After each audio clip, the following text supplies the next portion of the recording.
बिना बालों के भी इंसान मुर्सलीन जैसा हो जाता है। आम में से बहुत सारे लोगों को मेरी बात समझ में नहीं आई होगी, क्योंकि बहुत सारे ऐसे होंगे जिन्होंने साइंस नहीं पढ़ी।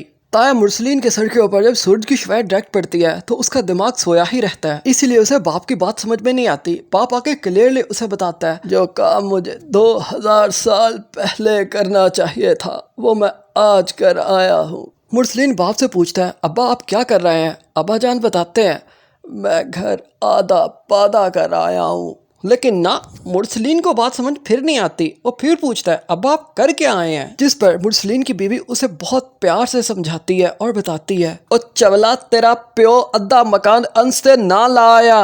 जब मुर्सलीन के हाथ से मकान जाता दिखाई देता है तो मुर्सलीन की बीवी को बहुत गुस्सा आता है। वो अपने शौहर से कहती है, पता करो कहीं तुम्हारे अब्बा ने तुम्हें किसी कचरा कुंडी से तो नहीं उठाया था। जिस पर मुर्सलीन अपनी बीवी को तो कुछ नहीं कहता, लेकिन कुछ सोचने लग जाता है और उसके माइंड में ये चीज़ आती है, हाँ अक्सर ही मेरे साथ ऐसा क्यों होता है।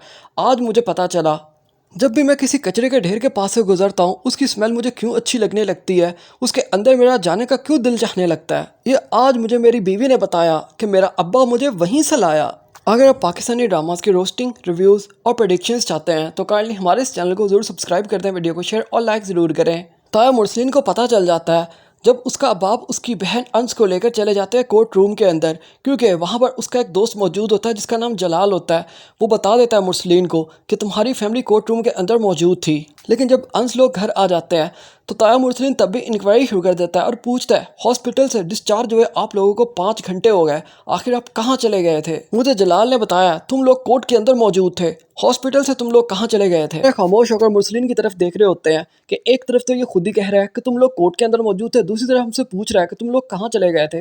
फिर मुर्सलीन की बहन हिम्मत पकड़ती है और बताने लगती है, हम कोर्ट चले गए थे, उसी कोर्ट जहां हमें जलाल ने देखा था और फिर तुम्हें बता दिया था। जिस पर मुर्सलीन कहता है, हाँ याद आया, तो फिर बताओ तुम लोग क्यों गए थे कोर्ट, क्या करने गए थे कोर्ट? जिस पर मुर्सलीन का अब्बा उसे बताता है, आज से ये आधा घर अंश का हुआ और पादा घर तुम्हारा हुआ। लेकिन मुर्सलीन इसी पर बस नहीं करता, फिर वो अंश को अकेले में ले जाता है और उसे अकेले में जाकर कहता है, तुम ये घर मुझे दे दो, और इस पर जिद करने लगता है। अंश दिल में सोचता है, ऐसे तो बच्चा बड़ों से कैंडी नहीं मांगता जिस तरह मेरा ताया मुझसे लाखों का घर मांग रहा है। लेकिन फिर कुछ यूँ होता है कि अंश को कॉल आती है चचा खुर्शीद की कि आंसा गुम हो गई है। वो आंसा को ढूंढने निकलता है, आंसा को तलाश कर लेता है, उसे निकाह करना चाहता है।